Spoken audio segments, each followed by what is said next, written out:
Hello, doctors. Welcome to DocWitty webinar session. This webinar is brought to you by Medisana. Just a brief introduction about Medisana. Medisana is home health monitoring device brand, established in Germany in 1981.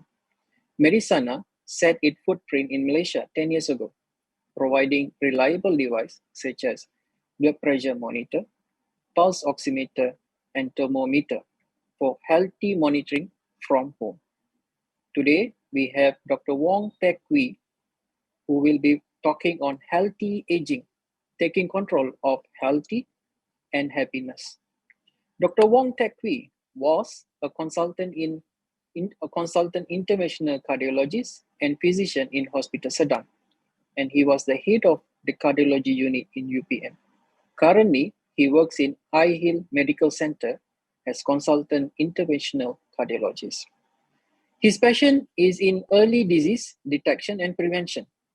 He is a proponent of preventive vaccination in elderly and patients with chronic disease such as diabetic, kidney failure, heart failure, and stroke.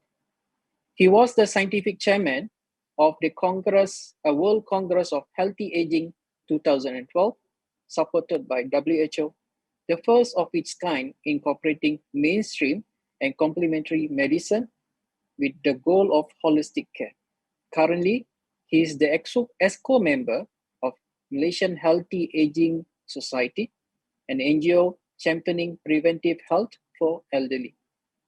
Without further ado, I invite Dr. Wong to give his presentation. Welcome, Dr. Wong Good afternoon. Thank you, Dr. Rashid. Thanks for all to attend our talk today. So let me share my slide.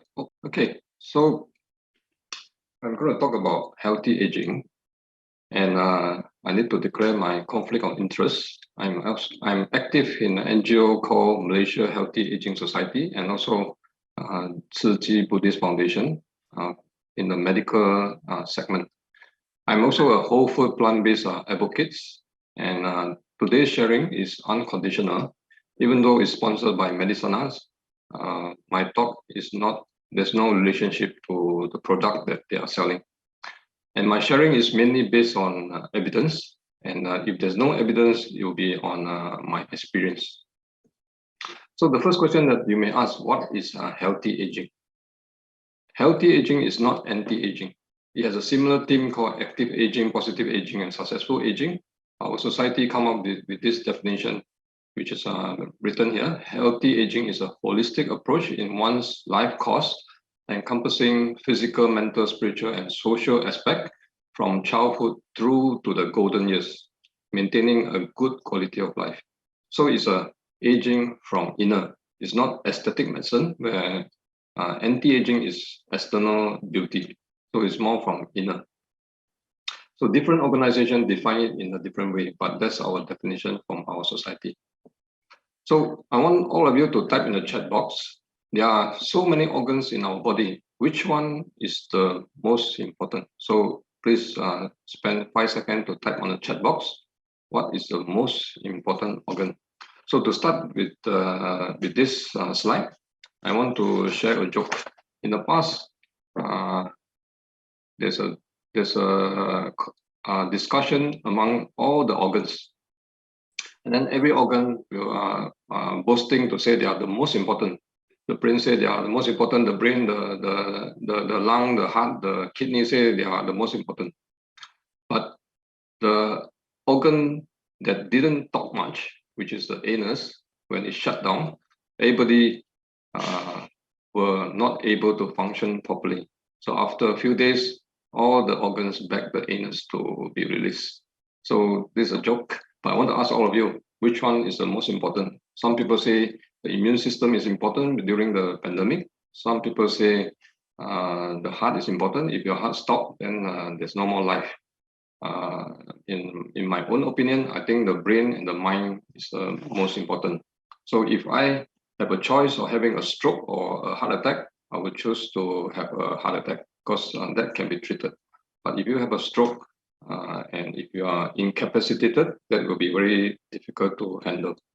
But that's my personal opinion. So the next question I want to ask all of you is that, what is the most important component of memory? So do you find yourself forgetting the keys, forgetting that some of the things that you are supposed to do, but you forget? Sometimes you forget the names of your old friends. So I want to ask you, what is the most important component of memory? So this is a standard slide. It shows that if you have environmental stimuli, you have some sensory memory, working memory, and then you commit to the long-term memory. So these are some of the terms that you've heard about: coding, storage, and retrieval of the memory.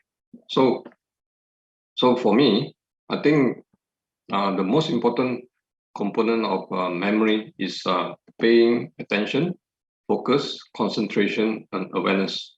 You can have a top student, A levels, top grade students, but if they are not paying attention in class, they may not absorb whatever that is taught.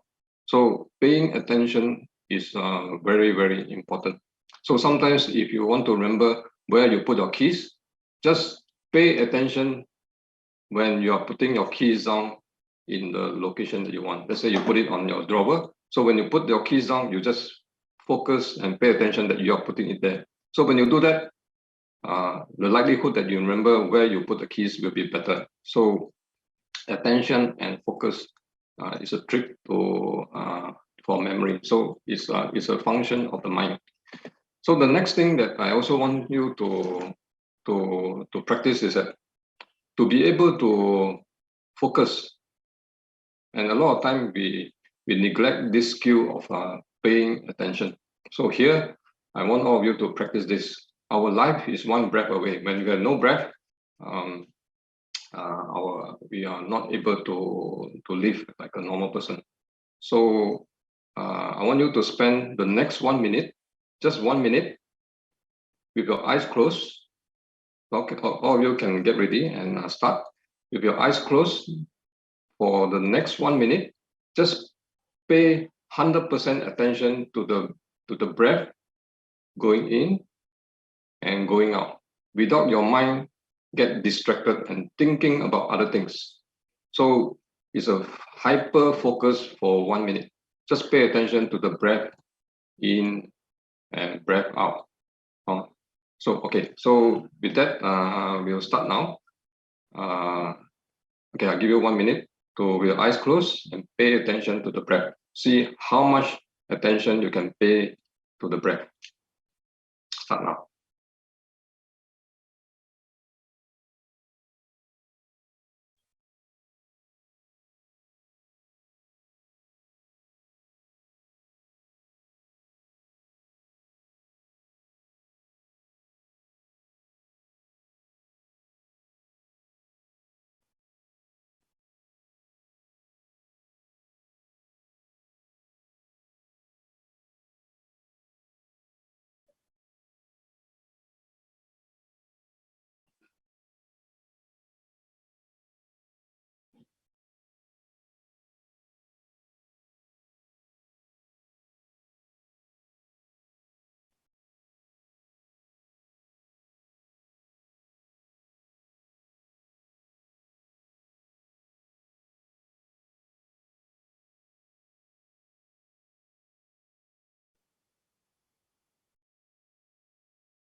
Okay, open your eyes. You will find that this last 1 minute, it seems like it's a very long time. You know, in relation, when your mind is so focused, you may find that the time is longer. You may have more time of doing things.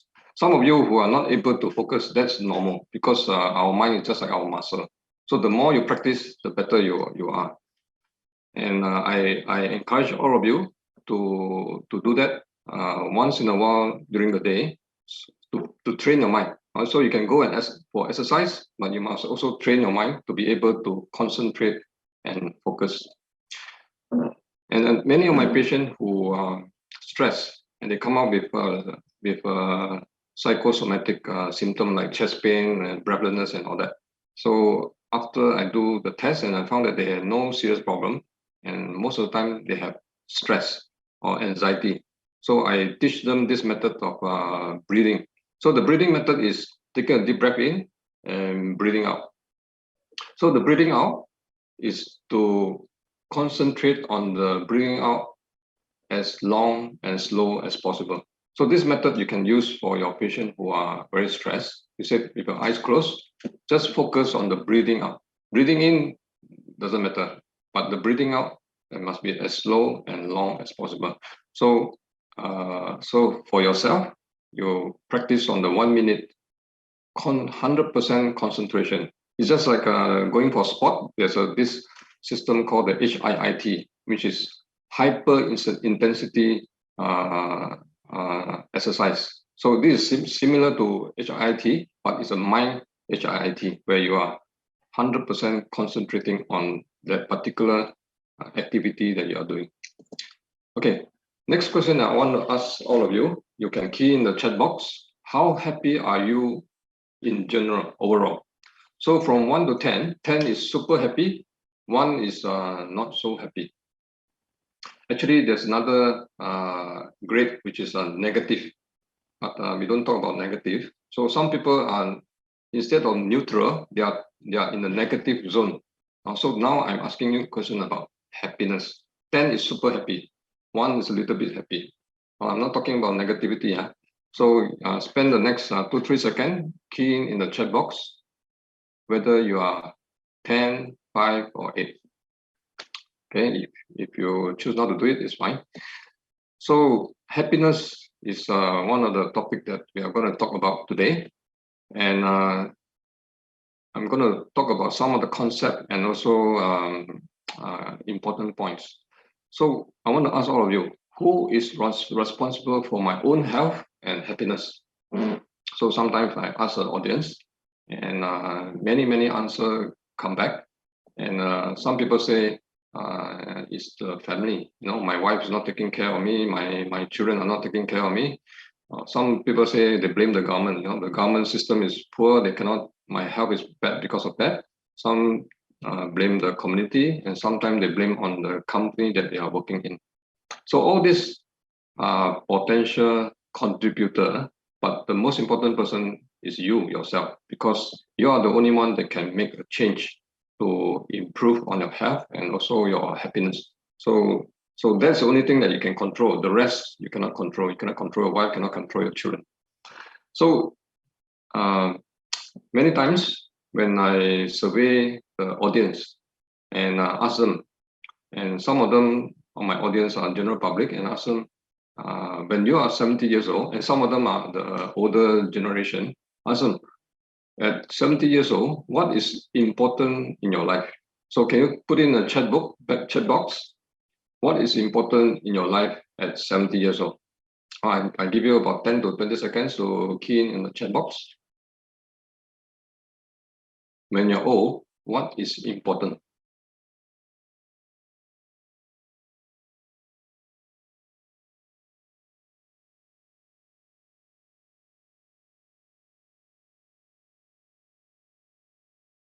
Okay, so what is important?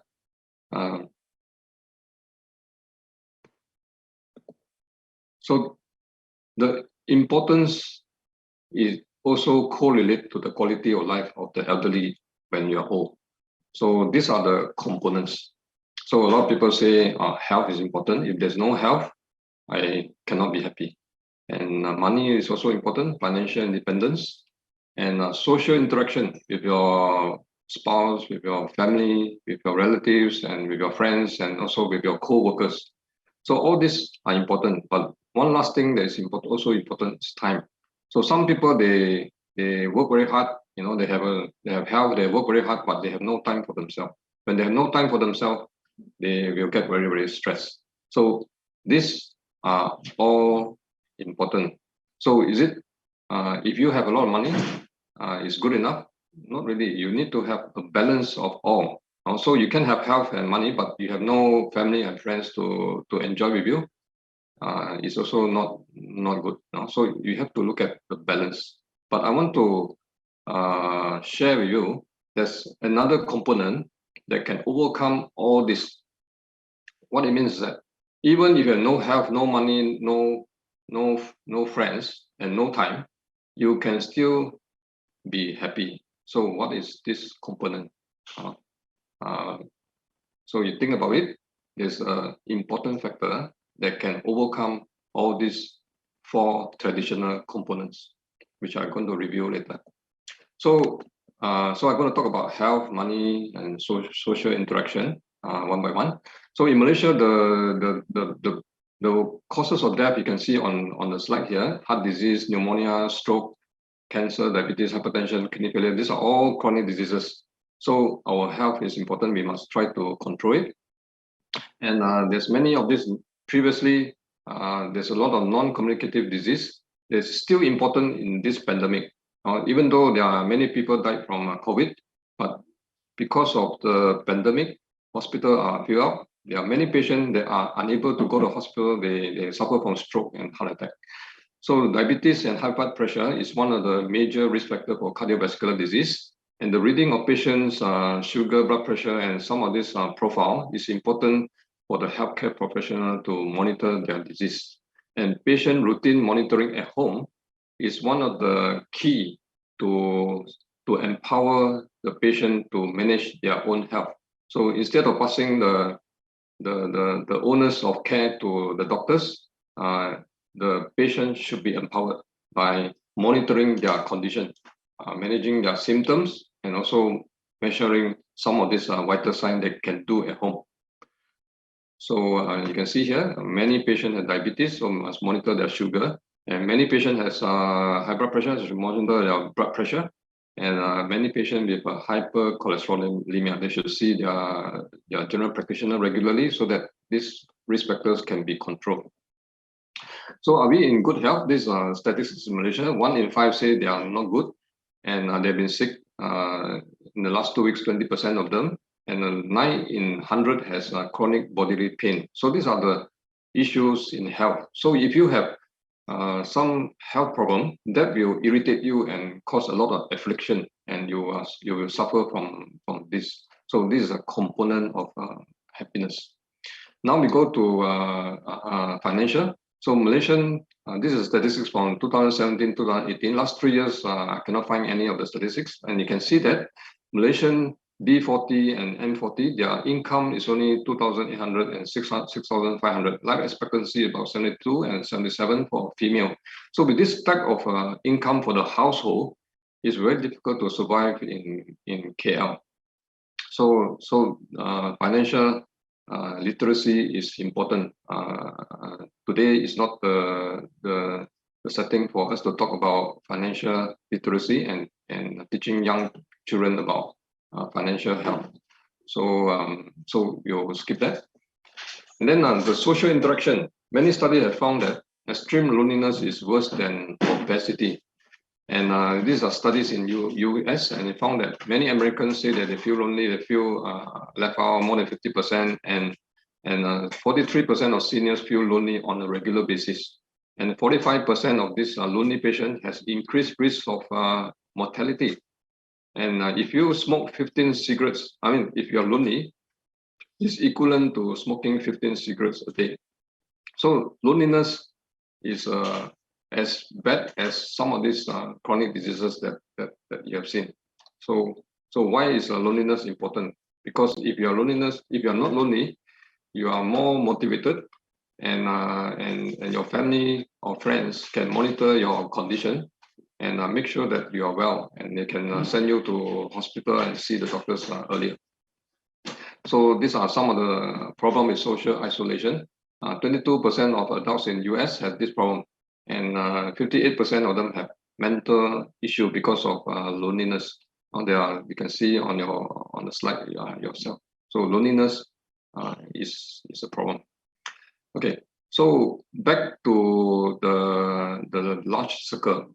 What is the thing that can overcome the lack of health, the lack of money, the lack of social interaction, and lack of time?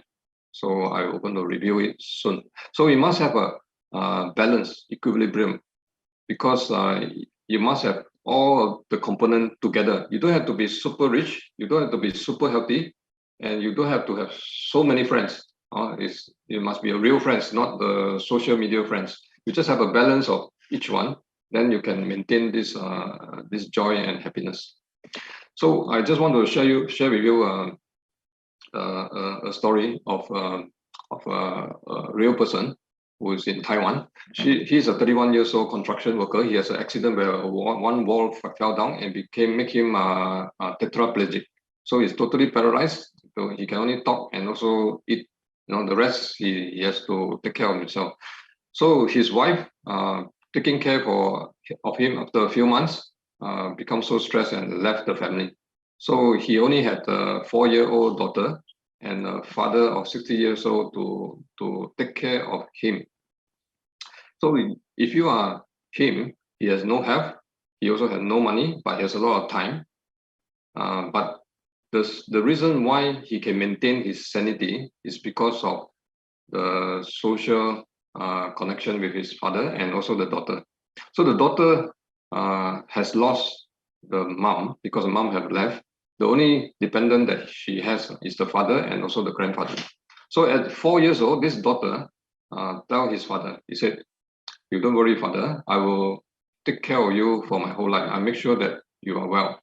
So at 4 years old, she said that, and that has given him the confidence that he should continue on with his life. And when the TV journalist came to interview the family when the young girl was 7 years old, she was taking care of the father in terms of daily living. She cooked, she cleaned the house, and she talked to the father. So the reason why the family can survive is because of the love from the child. And also there's a group of volunteers, come from an NGO that came to visit him and give him encouragement and help with some of the house chores once in a while. So these are the community spirit that make him continue with his life. So this is one of the component of the big circle. I want to share with you another example of this of Mr. Lim Fuk Wing. So I'm going to share a video of him. Okay, I'm going to play his video and you pay attention and listen to what he said. He is one of the he's showing the example of this big circle.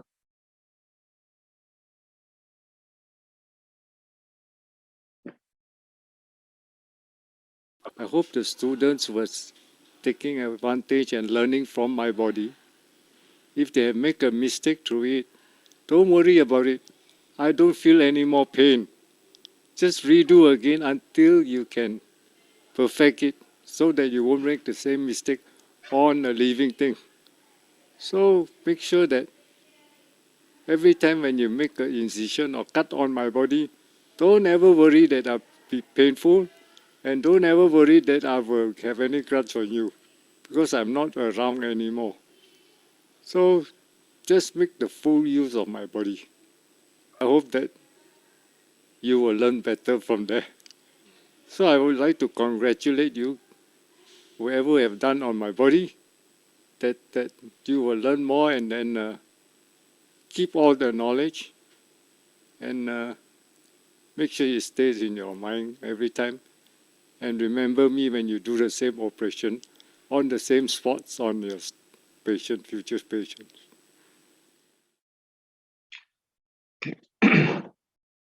When I first saw this video about 4 or 5 years ago, I was so touched and I have tears in my eye. So who is Mr. Lim? He's an aeronautical engineer. I think he's an aeronautical engineer, and he has end-stage cancer that has met to many different parts. This video was taken a few weeks before he passed away. So what he did is that he donated his body to University Malaya Silent Mentor Program. So this program, general public donated their body to the hospital to allow the specialists to practice on their fresh body. So this body are donated there, and all the different specialty specialists will work on different parts of their body: the eyes, the nose, the chest, the abdomen, the arms, the limbs. They do all kinds of operation on a dead body, but it's fresh.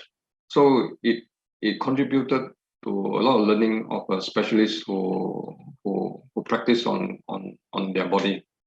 So this is a great donation. And if you look at him, does he have health? So he has no health.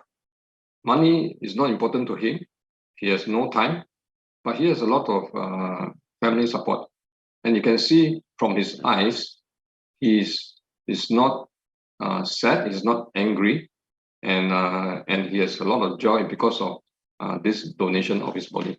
So this is the big circle that I talk about. So this silent mentor program in So it's not just open to doctors in New Zealand, Malaysia. It's open to all the doctors in Malaysia. Sometimes some overseas doctors will come to work on these organs. So first touch is all the specialists. At the end of it, when the body is not fully utilized by all the specialty, the medical student will come in and practice intubation, practice stitching on this body. So the body is fully utilized, and we have a 1 week window period to work on the body. So it's a rush of time because it's not preserved in formalin, so it's fresh. So if you keep longer, then the body will decay. So this 1 week, during the program, we work very hard on using every part on the body. So at the end of the program, we have a sending off of the body, and this is a ceremony, and it was very respectful, and we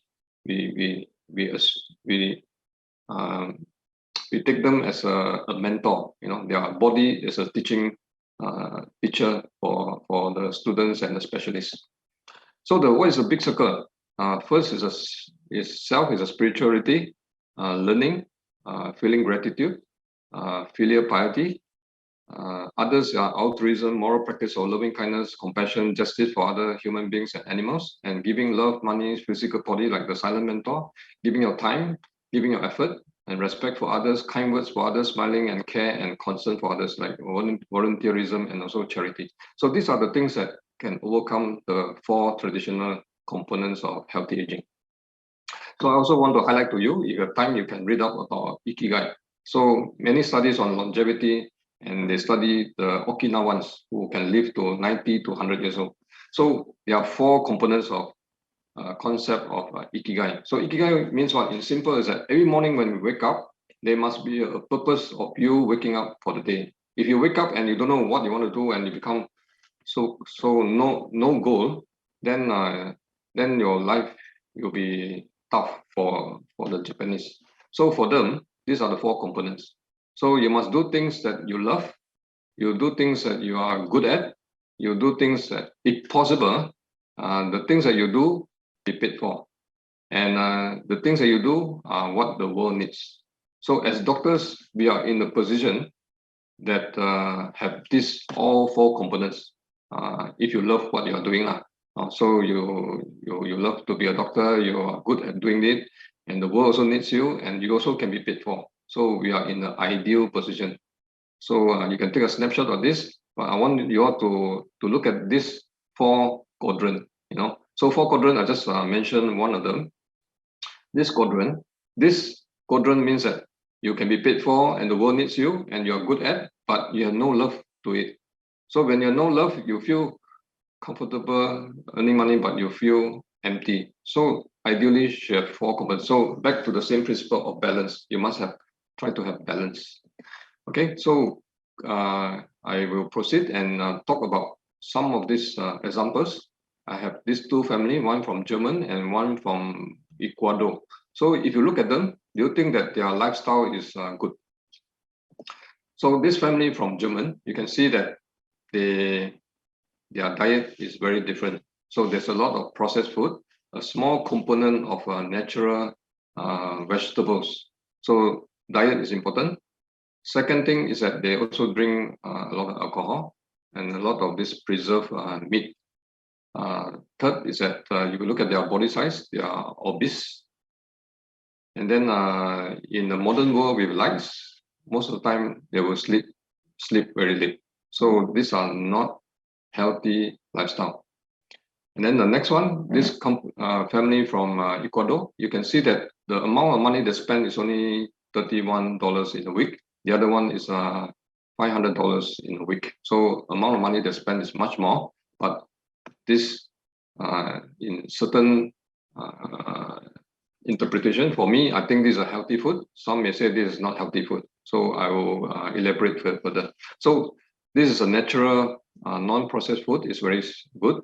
And they are farmers, so they must have exercised a lot. And they have no light, so they should sleep early.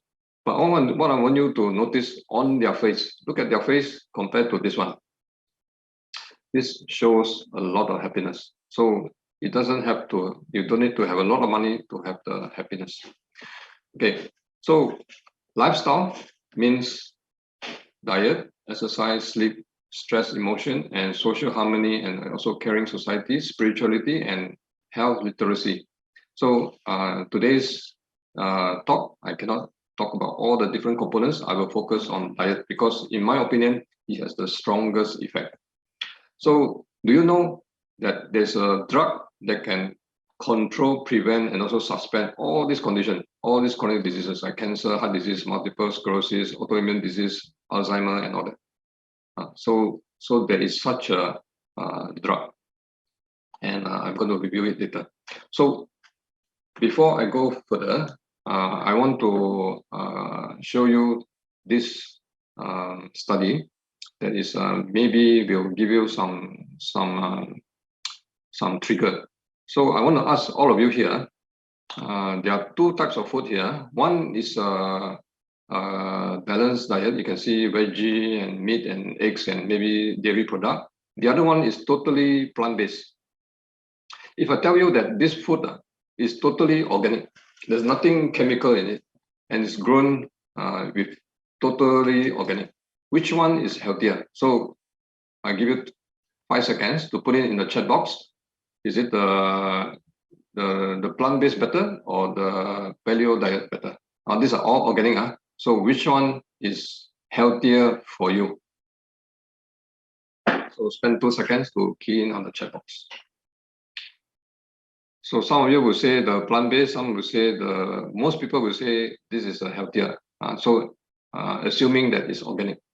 So this study is done on an Egyptian mummy. The study was done by using the CT scan. So they put in through this CT scan, just like what I do quite regularly daily. I scan patient for calcium in the arteries, and also I do send patient for CT angiogram. So for this patient, because their circulation are not moving, so we can only scan for calcium. So what they do is that they scan their whole body, and they found that this ancient mummies has calcium in their coronary arteries, in their aorta, and also the iliac arteries. And this person that you see here is a princess. And they found that this group of patients, this group of mummies, 44 out of 52 mummies had calcium in the arteries. It's not minor spot calcium, it's like thick calcium in their arteries. And this Egyptian princess lived about 3,500 years ago, and it showed that they have a lot of clogged arteries. So imagine in the modern time now, we don't see many of these people of this age. So most of the mummy, the average age is about 30 to 40s, and 90% of them has clogged arteries. So what is the reason? At 3,500 years ago, their diet is paleo diet, no chemicals at all. And you also cannot say they are smoking cigarettes, because tobacco didn't come to this side of the world until Columbus discovered America. So one of when I attended the talk, I spoke to one of the researchers. I said, what's the reason for this? They said, these are royal family, and meats are readily available. You can eat all beef, pork, mutton, and all that, and milk and eggs. They don't eat much of fish, but eat many different kinds of fruits and vegetables. And salt is mainly used to preserve their food. So there are three possible reasons for their clogged arteries. One is the animal protein. Second is a high amount of salt. And last thing, the possibility is that maybe the parasite that's infecting the blood vessels. So of all this, I think the two possible hypotheses is the animal protein and salt. Okay, so back to this lifestyle management. You know that those people who has high blood pressure, if you reduce your weight, you can reduce your blood pressure. And DASH, you can Google it. It's actually high fiber diet, a lot of veggie and cereal and nuts and all that. And cut down your salt, you can reduce your blood pressure this much. You can see 4 out of 5 is from your mouth. So if you can control your mouth, then many of these chronic diseases can be controlled. So the 21st century killers, cardiovascular disease, cancer, infection, in the poor countries, but now it's a COVID. Before that, our developed countries, there's no serious infection, but now infection is a big thing. Chronic inflammation, and the last one is ignorance, means that they are not aware of some of this reason for that. So I want to share with you some of this evidence of diet that can influence some of this condition that kill modern people. So this study shows that female colon cancer incidence increase in countries who have a higher daily meat consumption. So if your daily meat consumption is higher, like USA, New Zealand, and Canada, the colon cancer incidence is higher. So these are epidemiological studies. You may say that these studies are not strong, but we have no choice because this type of dietary study cannot be, nobody will sponsor it, no pharma will sponsor it. And then this also shows that if you take a lot of animal fat, it's not the plant-based fat, you can see that the incidence of breast cancer and death is also higher. Countries like Thailand, Ceylon, Japan, Taiwan, their breast cancer rate is lower than this country. We produce a lot of meat. And then this study also showed that if you take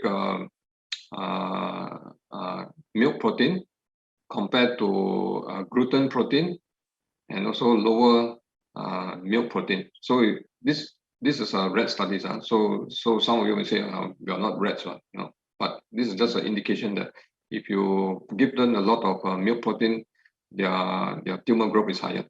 And this is also another study that showed that a plant-based diet. So you may find that some of these young children, they have early puberty, they have a menstruation earlier, and also later menopause.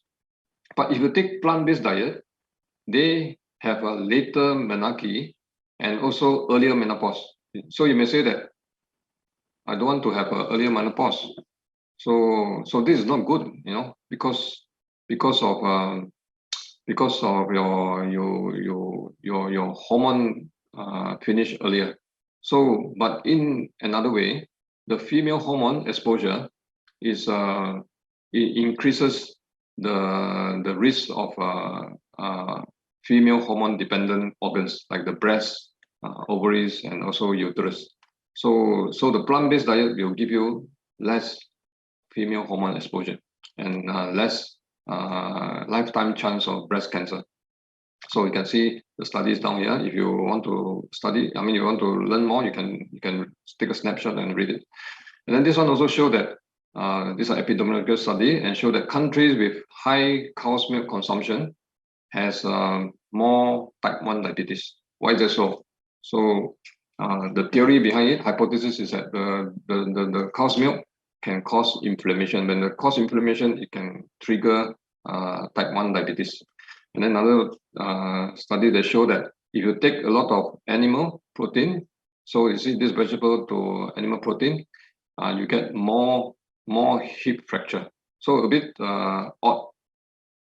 So you can Google it and you can find opposing data. Some say take milk, you can stronger, it make your bone stronger. Some say you don't eat so much of protein, animal protein, your bone become weaker and weaker. So why is that so? Because in US, their pharma lobbies and their agriculture lobbies are very strong. So they can influence researchers, and also they can influence the marketing of their product. So this is another thing that shows that the amount of cow's milk that you take, the higher that you take, the higher hip fracture in this country. So a bit odd. So sometimes you may see some of your patients, they are so young, but they need to have their hip replacement and they get osteoporosis. So there must be a reason behind it. You may say sometimes you have no reason. You say, oh, it's your genetic, your chance of getting osteoporosis is high. But for my own opinion, not evidence, I think the diet contributes a lot. And it's another thing that it shows that if you take a lot of animal protein, increase calcium in the urine, and you can get stones. So how does it work? So animal protein contains high amount of sulfur. That's why you have a rotting smell when the meat decay. The sulfur will increase acidity in the urine, and the acidity in the urine will combine with the calcium and cause the loss of calcium in the urine. So the calcium in the urine will cause stones, and also will leach out the calcium from the bone. This is the theory. So the theories are this, and then the result from epidemiological study shows that the protein the bone get weaker. And this also to same principle. The calcium cause less kidney stones, and okay, these are the milk has a lot of animal hormones, the sex hormone, and also trigger prostate cancer. So you may say, why is milk has so much hormones? So in the past, cow's milk production is 10 times lower than the current amount. And how do they do it? They keep impregnated the milking cow so that they have to produce milk. So it's their natural female hormone of the cow because of keep having their fetus. So this is the same thing. Milk has all these hormones, and you can see that the uterine cancer and breast cancer is also going higher. So what is this diet that may prevent this? So if you have never heard of this word called the whole food plant-based, I'm near to the end of my talk. I will not elaborate further. You can Google this word and you'll find out there are many studies that are able to prevent and reverse some of these chronic diseases that plague modern Malaysian and modern people: heart disease, cancer, weight control, and nutrient density. So, and you also can Google this word, Physician Responsible Committee Responsible Medicine. They also do a lot of good work, and they recommend this type of plate. So a lot of fibers, vegetables, grains, fruits, and legumes. So the protein you get from meat is replaced by beans. So if you don't take beans, you just take, if you're vegetarian, taking this type of diet is unhealthy. So you must take beans. So beans is a very important component of this type of whole food plant-based diet. And then I also want to invite you to watch this movie on YouTube, The Game Changers. It will give you a different perspective of the diet that can improve our health. And I also want to highlight to you that our profession is losing our trustworthiness. And this T-shirt says that if you are a doctor and you prescribe your medication without first asking about your diet, nutrition, sleep habits, exercise routine, water intake, and other structural issues and stress levels, then you are a drug dealer. So we should not just focus on medicine alone. We must look at the holistic part, the full component of healthy lifestyle. And don't forget our initial aspiration when we become a doctor. Our aim is to help the patient. And if we use expensive drug, we can deprive them of their financial ability, because some drugs are very expensive. But if we can help them with lifestyle change and diet, that will be a good deed that you are doing for your patient. Okay, so I take this opportunity to also introduce you to our Healthy Aging conference that we are organizing in 15 to 17 March of 2022 in Penang. So you can go to our website. We have been doing it for last 20 years. And this is the 10th conference that we do every 2 or 3 years. So you can go to our website, Malaysia Healthy Aging Society, and there are international speakers, and there are 2 CPD points, and there's early bird rate up to 30th January. There's a face-to-face component. There's also an online component. So thank you for your attention and participation. So the attention part is my key today. So if you are focusing, you will capture a lot from what I said today. And Medisana also sponsored my another talk in March. I'm not sure what's the date, in Doherty. And the talk will be on evidence-based reversal of heart disease. And it's a topic that I'm qualified to talk about it, but I'll give you a sneak preview.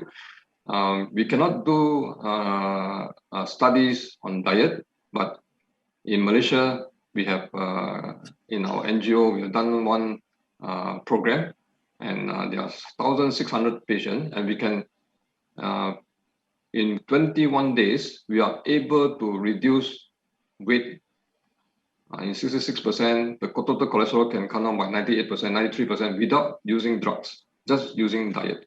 So I'm going to elaborate further in my next talk.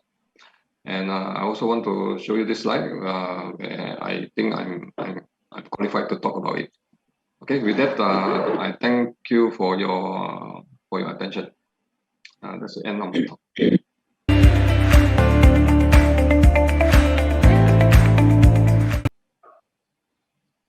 Thank you, Dr. Wong, for the beautiful presentation. I just want to highlight one thing. You said about inability is important than the outerability. I think most of us forget about this. Thank you for reminding this, Dr. Wong. I think it's important that all of us are aware of this. Okay, doctor. Come to this point. Now, we GP, a lot of GPs in our audience now. So a lot of patients come to us because they say, I'm unable to concentrate, stress, and so on. So most of the time is that they say, I don't have time. So they want to say, hey, give me medication. I want to take the medication. Like most of us are attempt to give Xanax. Or some patients look very depressed, they give Seroquel, and so on. So how you advise us to go, after seeing your presentation, how we can go synergistic? If don't give the medication to the patient might go to another GP, then we lose the customers as well. So how you advise on this, doctor? Okay, this is a very, very good question. So even though I'm a cardiologist, I'm in private practice, so I actually work very similar to a general practitioner. Sometimes the patient has headache, cannot pass motion, also they ask me. So I am quite familiar with this kind of feeling. So I think the GP here is limited by the compensation that the patient give you. If you have to charge maybe 20 ringgit or 40 ringgit, you don't have this benefits of time where you can actually communicate with patient. So the communication is very, very important. So a lot of times when they have stress and problem in life, if you are able to spend time with patient and find out more from the patient, sometimes just by listening carefully to them, help them with their stress and also their problem. So just like any principle of counseling, just listening to them and asking the right questions will trigger them to find the solution themselves. So in my practice, I have many patients with psychosomatic problem. So they think that they have heart problem because they have chest pain and all that. But after I do some tests and I found out they have not serious problem, then I will just listening to them and also give them some solution. And some of the solution is very simple, just like the lifestyle thing of exercise. So many studies have shown that if you exercise regularly, in comparison to taking a Prozac, there are studies, you can Google it, exercise and Prozac, their effect is the same, So all this drug, it has the immediate effect, like it's a lazy effect. But if you do your work and encourage the patient to spend some time outdoor with the sun and exercise, he said, if you don't exercise, that means you're not taking your medicine.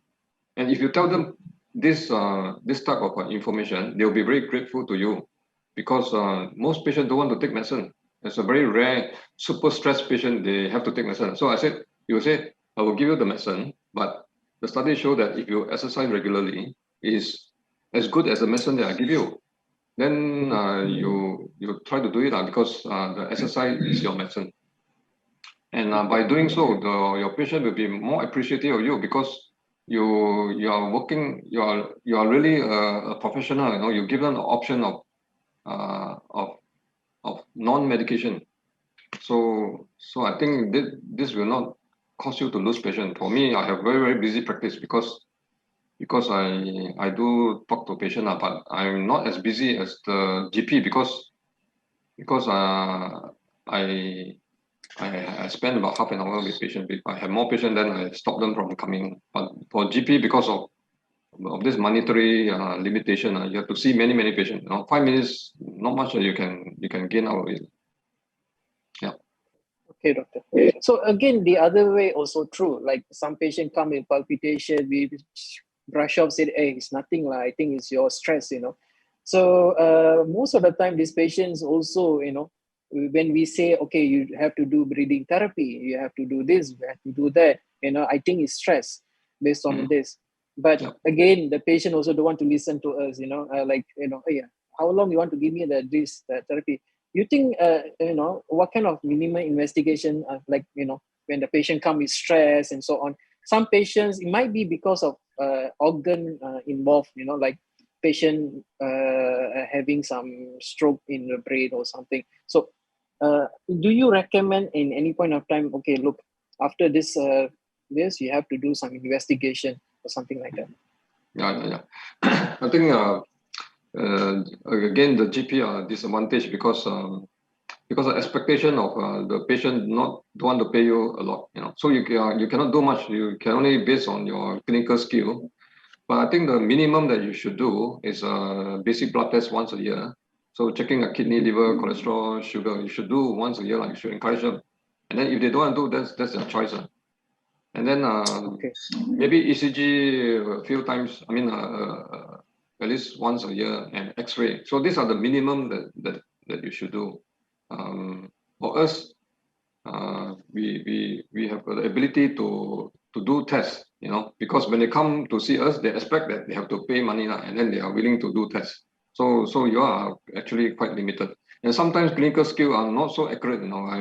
2 weeks ago, I had one old man, 75 years old. He came in with an intermittent numbness of the hand, and he said sometimes he has this dysarthria. For intermittent, no, he walked into the clinic. Yeah, I said these are symptoms of stroke, maybe TIA. Then I sent him to a neurologist, and they did the CT scan, found that he has a subdural hematoma. You know, so the symptom is not severe. You know, he can walk in, and he said, last few days I had a little bit of speech disturbance. When you see me, he can talk like normal. Then my hand a bit numb, you know, intermittent. Then I said, "Oh, you look like TIA lah. You see, do an MRI." But it was found that he has a subdural hematoma. So sometimes you cannot dismiss some of this patient. If you think that it's a danger red sign, you refer. If they don't want, it's your choice. You put in the notes. I refer him to a neurologist, but you don't want. Then it's your own responsibility of not seeing the specialist. Yeah, you are right, doctor. Because a lot of times, you know, I get some cases that patient was having palpitation or gastric. They say it's a gastric problem. Turns out to be MI. We had few cases as well, right? So come to another one. Okay, there are some patients, you know, they keep taking their own blood pressure at home, and they come to doctors. You have encountered, you know, patient take their blood pressure at home and come to you. What do you think? Is it how frequent the patient take? Sometimes the patient overdo, right? Or some patients, you know, they don't check. Eventually, they end up coming with high blood pressure. Then only we got to know. So, what's your take on this? I think we should encourage patients to monitor themselves. This is not wrong. It's actually a good thing. But some people, they are like obsessive compulsive disorder where they check every hour.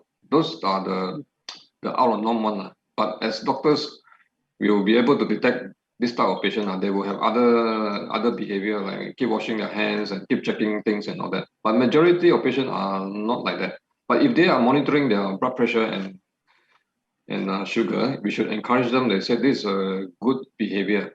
So if you endorse it, then it's good for them. The only issue is that sometimes when they measure the blood pressure, it could be a white coat hypertension, but in their house, it cannot be white coat hypertension, right? But some patients have this condition, very similar to white coat hypertension. They have this fear of the machine, So when they do it on their own machine at home, the blood pressure is high. So my tips for this group of patients is that they have to measure their blood pressure for 5 times. So they keep measuring like 1 time, then rest, take a deep breath, and then measure again, take a deep breath, measure again, until they get the lowest. It's not the average, it's the lowest, because our emotion will affect the blood pressure. So if the first blood pressure is low, that means it's good, you just record it. But if it's high, then you take deep breath, try to relax and measure again. So you will find that the blood pressure will become better and better. Thank you so much, Doctor, for explaining a lot. I think we are out of question now. And thank you so much for eye-opener on the animal protein. We had a lot of misconception on this. Thank you so much for eye-opening that. I hope the GPs will look into this and advise their patients accordingly. Thank you so much, Dr. Wong. Hope to see you in future. Thanks a lot. Yeah. Thank you for your attention. And next talk will be on evidence-based reversal of heart disease. I hope that you will learn something and you can come. And these are no conflict with the sponsors, because the sponsors are just selling monitoring products. So usually the pharma will not sponsor this kind of talk. So thank you for your attention. Bye-bye. Thank you so much, Dr. Wong.